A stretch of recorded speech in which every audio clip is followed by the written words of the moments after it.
If you've ever seen the film Sliding Doors, you've probably been left asking the same questions as me. Firstly, how did a whinger from Devon end up with Gwyneth Paltrow? And secondly, what if? What if I had paid more attention in long division?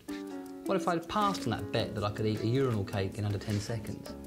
What if I'd stood up to the school bully, who probably wasn't as tough as she looked? One man who didn't live a life of what-ifs was a one-time resident of Umberson Street here in St George's in the Fields, called Morris Cohen. Now, Morris was just a regular Jewish kid, running in the back streets, in the alleys, getting up to some mischief. But pretty soon this mischief evolved into petty crime, and before he knew it, he was sent down for 5 years in an industrial school. On his release, his wise old dad thought, "I'll send you to relatives in Canada, keep you out of trouble." And it was here that he enjoyed the country life, learning how to fish, farm and shoot. But pretty soon, streetwise Morris got bored of this lifestyle and moved into the city, where he found employment in carnivals, gambling dens and in real estate. But he also developed a taste for Chinese food. On his release from prison, Morris Cohen came across an altercation in a Chinese restaurant between his owner and a local Canadian heavy. Well, things were getting pretty physical, so Morris jumped in and helped the owner out. Overnight, he became a hero amongst the Chinese community, because no one really cared about their situation during that time.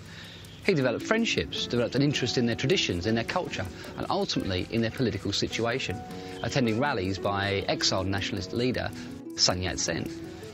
Well, the First World War came and he fought for the Canadians, but after that he was invited by Sun Yat-sen over to China to train his personal bodyguard. That role soon evolved into one of a colonel, and then he became personal bodyguard to Sun Yat-sen himself. During this tumultuous time in Chinese history, Morris Cohen found himself at the very centre of it all.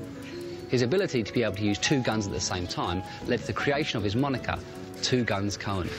Sun Yat-sen died in the 1920s, but Morris Cohen stayed on in China and fought against the Japanese invasion, eventually becoming a prisoner of war.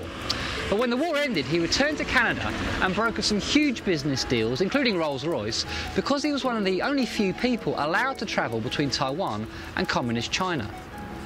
Morris Two Guns Cohen eventually died at the age of 90 in Salford, Manchester, but not before inspiring the Gary Cooper film, A General Dies at Dawn.